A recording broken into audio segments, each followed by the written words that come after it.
大家好，我係阿樂。大家好，我係 MT。咁今日我哋嘅主題咧，就係鄧敏婷嘅運動員專訪。咁之後我哋都會有其他手嘅運動員專訪啊，我就會同敏婷一齊去訪問其他運動員啦。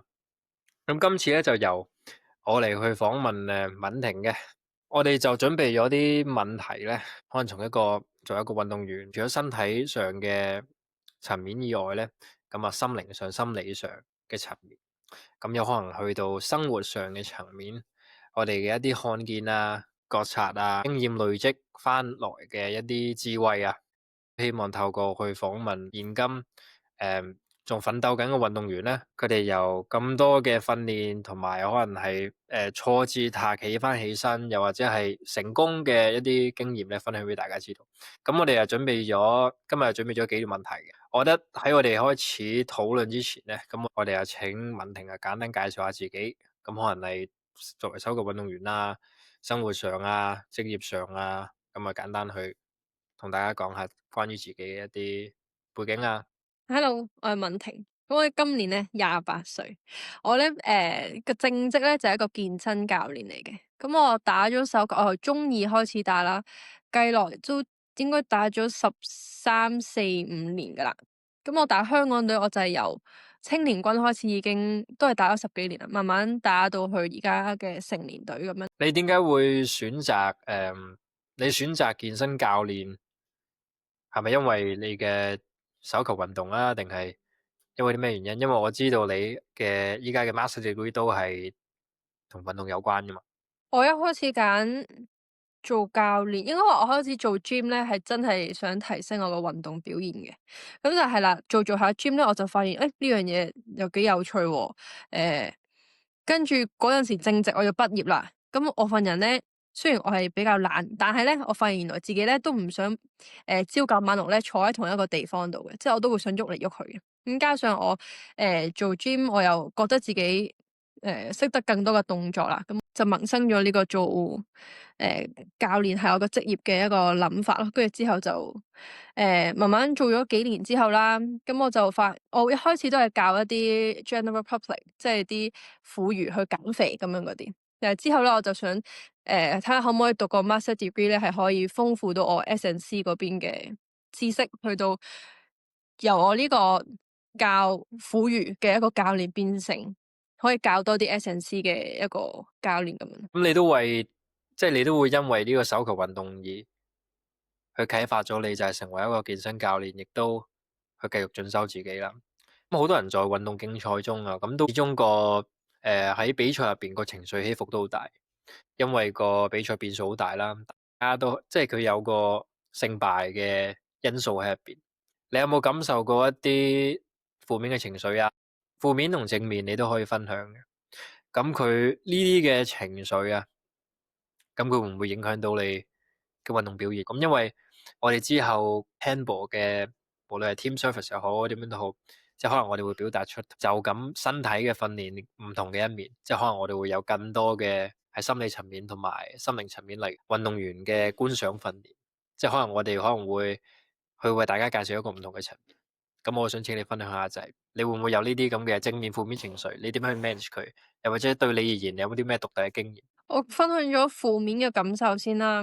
我由誒，我諗青年軍打氣咧就係 U18、U22度啦。嗰段時間係啱啱出嚟打啲國際賽，即係要喺個九龍公園喺香港個主場度，你有啲屋企人，你有啲朋友嚟睇，跟住你要面對嘅對手都唔係香港嘅水平，係國際多啲。咁嗰陣時我係打緊 keyboard 都喺手球都一定係傳接最多嘅一個角色啦。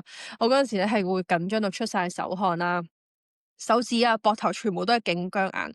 其實我嗰一刻我都諗唔到我可以做啲咩，我就係諗，哎呀，如果我依一球唔 turn over 唔傳失波，就已經覺得係好慶幸咁樣咯。而家睇翻嗰陣時啦，點解我嗰陣時會咁緊張咧？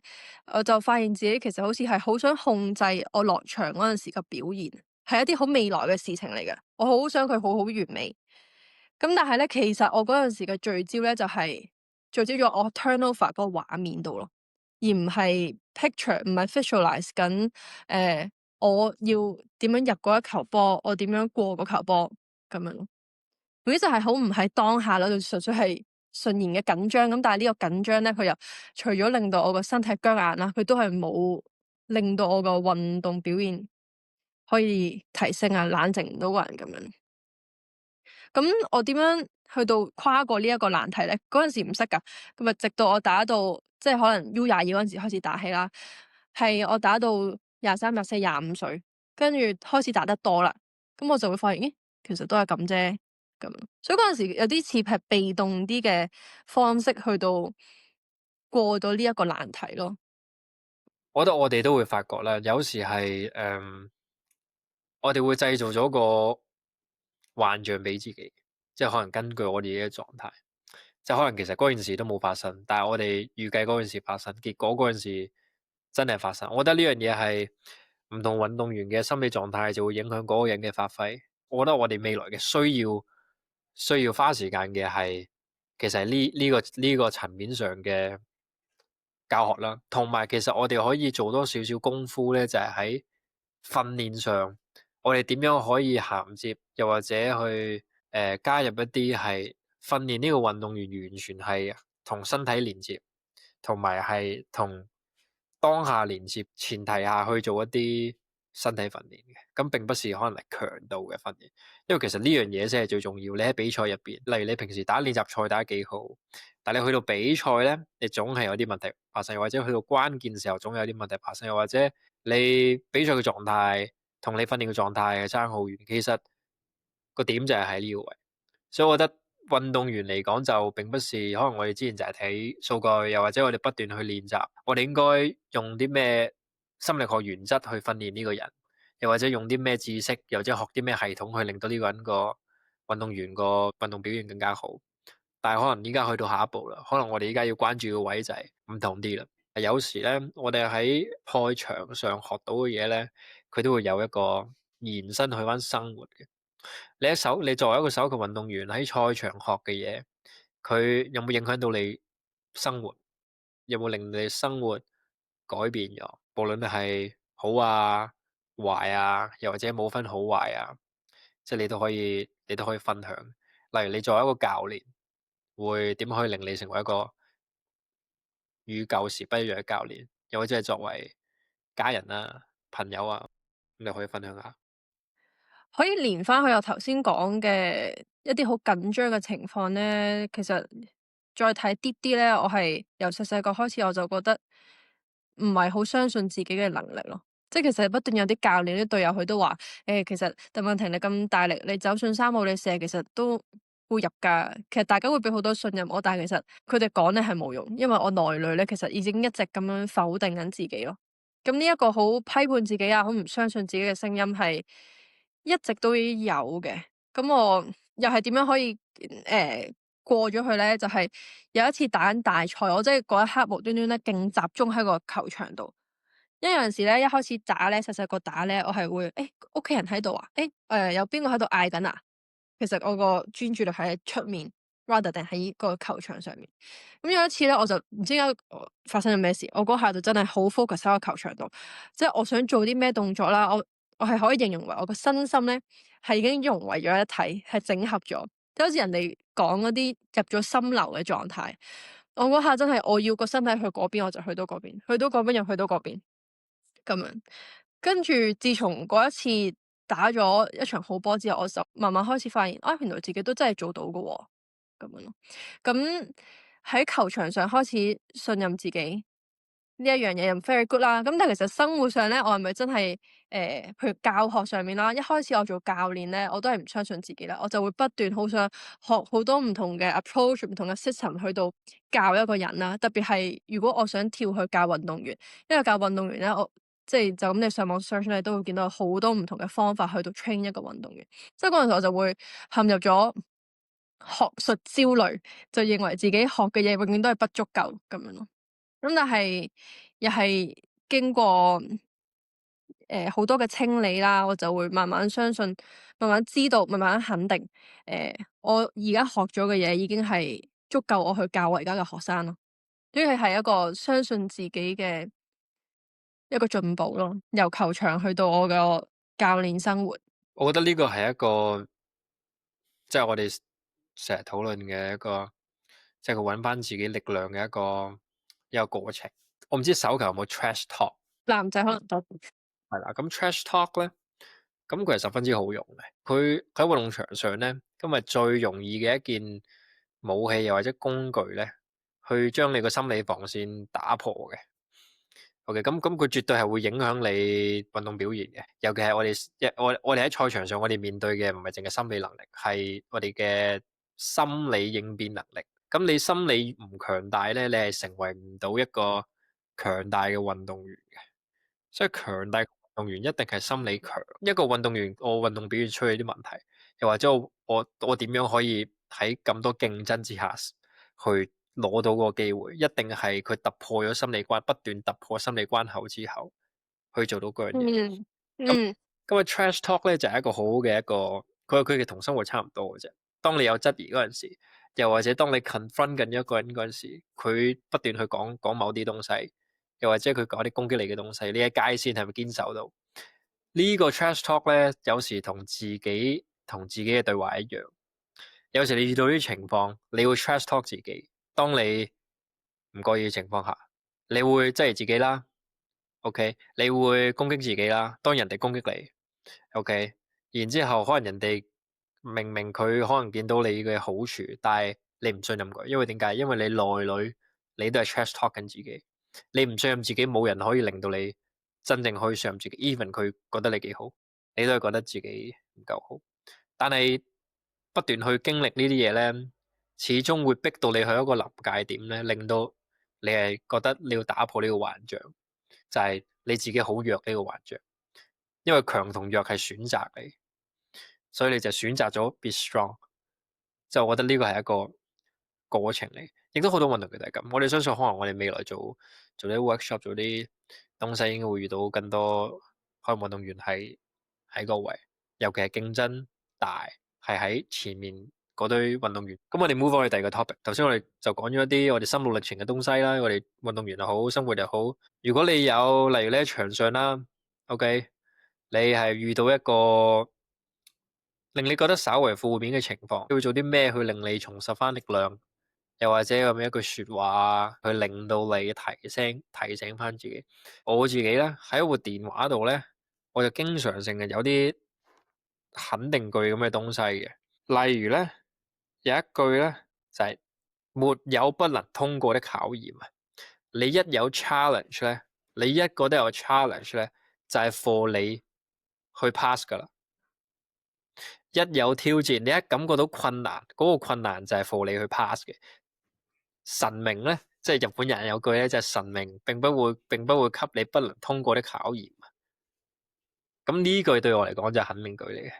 呢個就係當我話好 challenge 嗰陣時，我覺得喂，佢有呢個 challenge，佢有呢個挑戰，代表就係我已經 ready，同埋佢係為咗我通過而設嘅，唔係為咗打低我嘅。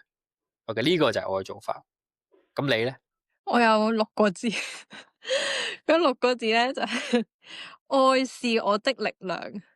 咁呢六個字喺邊度嚟嘅咧？係今年嚟嘅。咁因為我今年2月啦，咁啊啱啱就決定要翻去香港隊度練習啦。咁但係我個身體咧嗰陣時，即係都不斷日日受緊 challenge，但我知道我可以過到嘅咁樣，但係都會有啲掙扎嘅位噶嘛。咁我嗰一晚揸下車去練波啦，突然之間咧，我陷入咗一個好焦慮嘅情緒啦。跟住咧，我就諗，哎呀，如果我真練波，我做唔到嗰啲嘢，咁點樣咧？哎呀，我係咪真係應該繼續出翻嚟打波咧？因為我都28歲啦，我收山，可能專注喺工作上面都唔錯啊，咁樣。跟住咁啊，好唔開心啦，好 emo 啦。跟住突然之間咧，我就個腦海就浮現咗呢6個字。咁呢個愛對我嚟講係重要嘅，就點解可以講翻頭先？我唔係話我由細到大都係好批判自己，好唔相信自己咁樣嘅。就係咧，我覺得自己之前真係唔識愛自己。喺個球場上面咧，我就係好中意判斷自己做啱做錯，然之後咧我就會放大嗰個錯失啦。我係冇一個允許啊，我冇原諒自己啊，冇接受其實嗰一下冇人想有個 turnover 嘅。我係已經用盡晒我全力去做嗰樣嘢噶啦。咁呢個就係提醒我咯，我要愛自己。咁呢一個就係我嘅力量咯，亦都係我繼續走落去。其實無論我係打手球定係我工作定係我其他人際關係都好，我覺得首先愛自己之後，我先係可以散發更多出去咯。所以呢個我拉得有少少遠，但係喺個球場上，at least 我而家有遇到錯，我都係會包容到自己咯。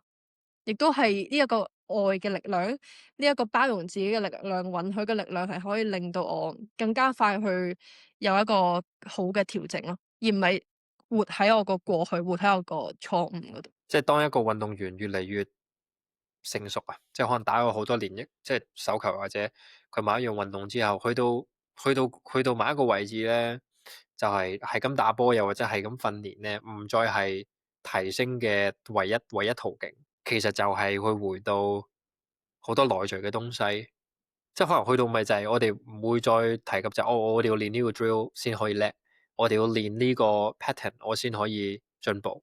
但係反而就係呢啲嘅一啲內在領悟咧，會令到你脫穎而出。因為每個人都練波10年，每個人都練波15年，尤其係依家可能就係依家資訊好透明，每個人都做緊差唔多嘅 training，即係你唔會見到一隊係超級落後，一隊係超級好，又或者咩技術先進好多 whatever，係咪大家都係可能係差唔多咁高咁大，練波練咁多，但係點解走到出嚟？一定係有啲除咗天賦上嘅，即係體能天賦上嘅一啲東西，可能就係呢啲不斷嘅內心嘅反省咯，同埋可能係呢一次嘅受傷會令到你學到，令到你個心理更加強大，反而會令到你成為一個更好嘅運動員，因為你個身體係跟住你個心咁，係咪個修復同埋個強壯能力？你不如借住呢個機會再分享下個受傷去到復原，然之後去到即係現在就係重新追逐翻，我覺得可能會幫到可能現在有少少受傷，又或者都係康復中嘅一啲聽眾。咁我就講晒我成個受傷之後嘅心路歷程。受傷之後，知道自己困咗喺一個情緒入面，就係逃避咯。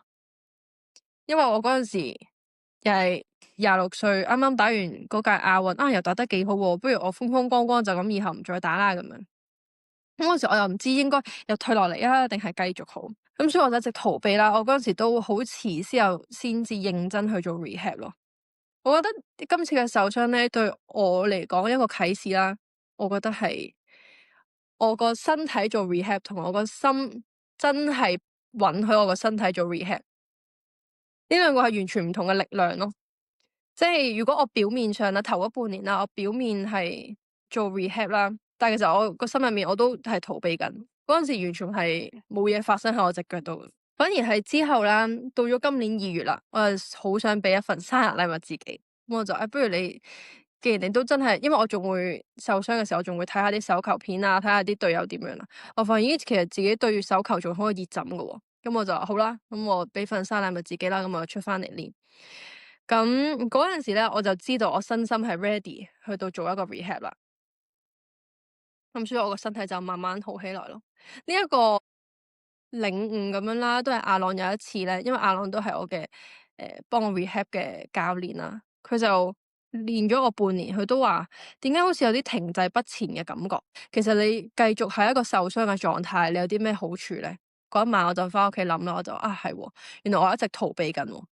當我諗完之後，我解咗呢個心結之後啦，跟住我所有嘢就可以過得好好多咯。即係我身體就真係開始恢復啦，我亦都願意俾啲挑戰佢，令到佢慢慢好翻咁樣。你會見到一個人個，即係其實我哋之前做嘅 biomechanic 嘢其實多啊，係咪？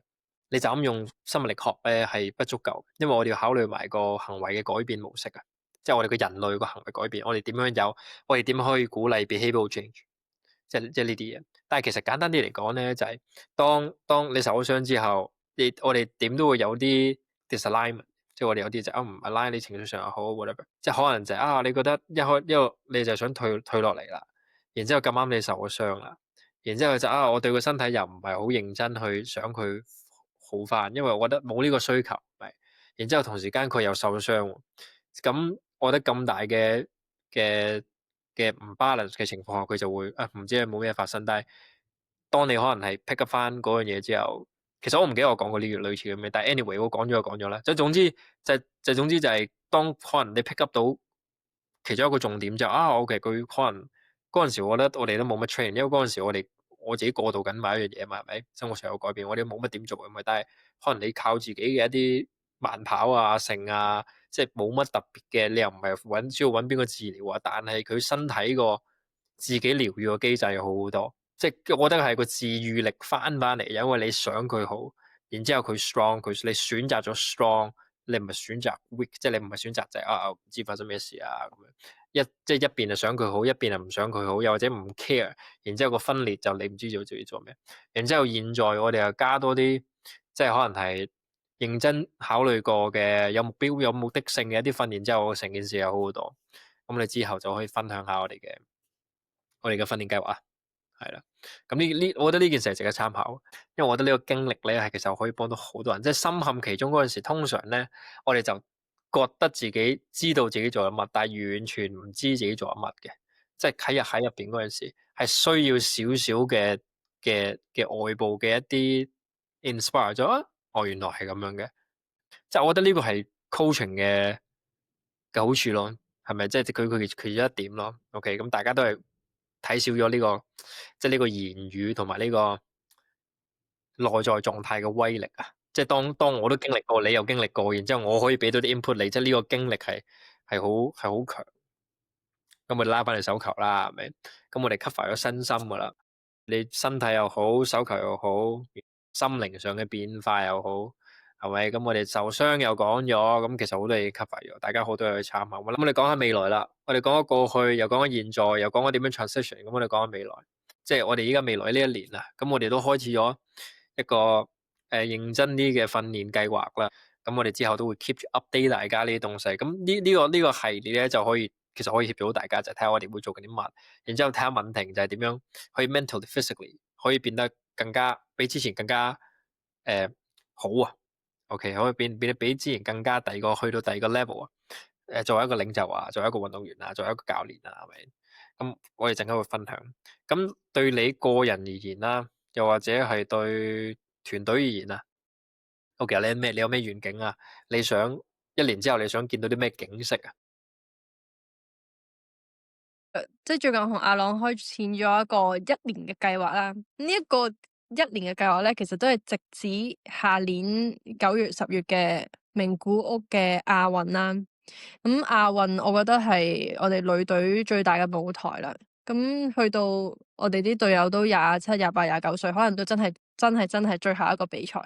咁所以我係會好想自己去到嗰陣時候係可以 keep 到我頭先所講嘅，我嘅身心係可以喺一個良好嘅狀態去到表現咯。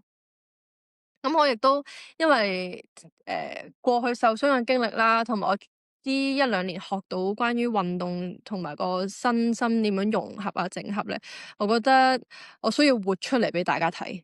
如果我協助到更多人，咁梗係最好啦。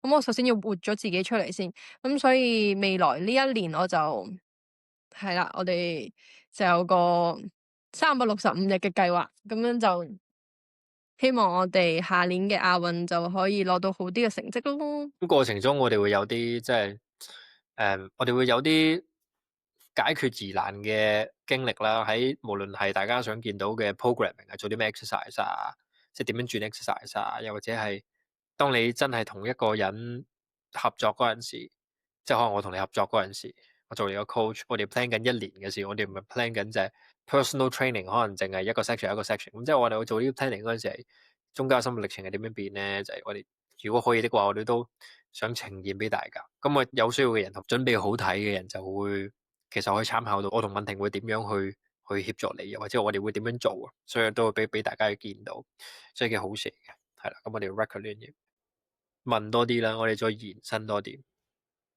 咁啊，團體運動啦，咁啊唔同個人運動，對你嚟講，佢係代表啲咩咧？個人運動或者團體運動，然之後團隊運動佢有唔同角色啦，每個角色嘅責任都唔同。團隊角色可能係要串聯大家，令到大家團結啲嘅。OK，咁例子啊，咁你嘅睇法如何啊？一個團隊入面咧，手球啦，咁你有10幾個人，訓練隊可能有20幾個人，每一個人咧都有自己嘅特質，有佢嘅好處，又咪有佢嘅優點，亦都有佢嘅責任。但係我覺得個人運動同埋團體運動最大嘅分別咧，我覺得團體運動嘅持份者啦，係需要放低某程度嘅自己，放低咗一個我，要所有嘅表達，所有嘅東西啦，都係要放低我。但係呢個我冇咗我咧，唔代表冇咗界線，而係要將我嘅表達係真係所有人對成個團隊，對每一個人都係最好嘅 situation 之下去表達咯。可能對於其他日本隊、韓國隊嗰啲權威可能比較大啲嘅一啲國家、一啲球隊，可能個教練要你打 A，啲球員咧唔會話想打 B 咁樣嘅，佢哋可能會有好高嘅服從性啦。咁但係香港我哋始終唔係職業隊啊，咁我哋個關係又比較平等啲咧，咁可能有啲球員就會好放大咗自己嘅意見，或者教練都可能會放大自己嘅意見。咁但係大家都堅持住自己，我乜乜乜，我乜乜乜，咁樣其實唔會有一個咩嘅好結果。反而我哋要諗，我哋點樣可以共同做一樣嘢，令到個團隊更加團結進步，咁樣先係 work 咯。球員方面有啲咩責任咧？我覺得必須係每一次練習咧都100%，唔係話你淨係個人去到個球場，但其實你個靈魂唔知飄咗去邊。雖然有陣時可能翻完工係真係攰啲嘅，咁但係都盡量展現到你係100% 認真咯。我記得咧，我之前大學隊咧去日本，同日本隊最強嘅小學打 friendly，佢哋開波之前啦，咁佢哋抹地啊，自己抹地嗰啲都唔講啦。佢哋開波同埋打完波之後咧，佢哋係會企喺個邊界度啦，跟住向住個球場鞠躬咯。即係佢哋係覺得都好感謝手球呢個運動咁樣咯，佢哋係好尊敬呢一樣嘢。咁嗰陣時我喺隔籬睇到，哇，果然係日本人啊咁樣。咁教練，我覺得有兩個責任啊咁樣啦，一個係你可以係技術上面你要真係有，你先可以帶領到可能香港都繼續進步落去。第二個就係團隊嘅管理咯。就唔係技術層面，你純粹係你可能呢個球員 A 同嗰個球員 B，大家係唔同球隊出嚟，大家嘅打法唔同，你點樣可以融合佢哋咧？唔好令到個球隊係一個分裂嘅狀態。呢樣都真係好考教練嘅管理團隊嘅一個功夫。我覺得你提過，即係你話日本咧，我都有啲感覺。有一樣嘢就係，其實我哋每個人都有感恩嘅心，並不是我哋唔感恩嘅，我哋個個都好感恩嘅。但係佢哋日本人咧，即係日本人第一樣嘢就係佢哋有咁嘅心啦。OK，佢哋嘅文化本身已經係有呢樣嘢啦，同埋佢哋由細到大都係要佢哋係 push，佢哋係推進呢個精神好重要噶嘛。Even 你唔係好感恩，但係你都係 forcefully 要做呢樣嘢，係因為呢樣嘢係基本。even 你個心唔到，但係你個身要到，即係你起碼要做樣都要做到，因為呢個唔係個人咁簡單，呢個係影響團隊。even 你即係就算你唔 care，你唔在意，你都要做，因為呢個係一個團隊嘅事業，並不是你自己嘅事業。咁呢個第一，呢個我覺得係最低要求嚟。我自己覺得可能我哋香港人比較壓抑啫。我覺得我哋要學習如何去將呢個引發翻出嚟嘅啫，係啦。我覺得我哋並不是冇嘅，但係咧，我覺得好多嘅可能你提過嘅唔團結啊，又或者分裂啊，其實我覺得我哋係要往好嘅方向諗嘅，就係咧，我哋純粹係我哋喺嗰一刻咧，我哋揾唔到共通點嘅。其實喺嗰個位，我哋應該要揾一個 common ground。咁你話日本人純粹聽教練咁樣，有好有壞係咪？有壞就係佢完全就係服從，冇好冇壞咯。佢純粹佢就係佢個團隊就係咁樣嘅文化。但我覺得我哋都可以有我哋嘅文化，但係我覺得個結果係點？OK，你可以嘈一大輪嘅，但係個 outcome 係咪 good 先？個 outcome 係咪以團隊為主先？即係個結果係咪以所有人嘅最高福祉同埋個團隊嘅勝利為主先？嗱，我覺得咁樣咧，中間嘅任何衝突咧都值得。即係我覺得個中間就唔太重要，我覺得個所有人個聚焦係咪一齊咧？我覺得先重要。即係可能每個人個性格唔同，係咪？但係如果去到最後啦，end up 就係我哋每個人都好似係咁講，如果個個運動員啊都係以自己做出發點，你聽我講啦 ，OK，你信我，你聽我講，因為如果因為一個人嘅傲慢而產生嘅一啲意見嘅討論咧，我覺得我哋係可以避免嘅。但係如果係因為，喂，我堅持緊我己見，因為我相信我球隊應該去揾呢個情況，我想知你點諗，我想你說服我，令到我聽你講。即係如果會咁樣嘅話咧，我覺得所有人 end up 都係會其實會去到同一個 direction。所以其實我哋喺打波中已經學到即係好多生活上嘅嘢啊，可能透過呢個 podcast，我哋其實唔係想以抱怨為主嘅，即係我哋唔係成日想 complain 為主，但係反而係有即係可能將一啲自己心裏邊嘅説話，又或者係諗法去講出嚟，但係純粹係分享俾大家知道，就係我哋可以點樣去做得更加好啊！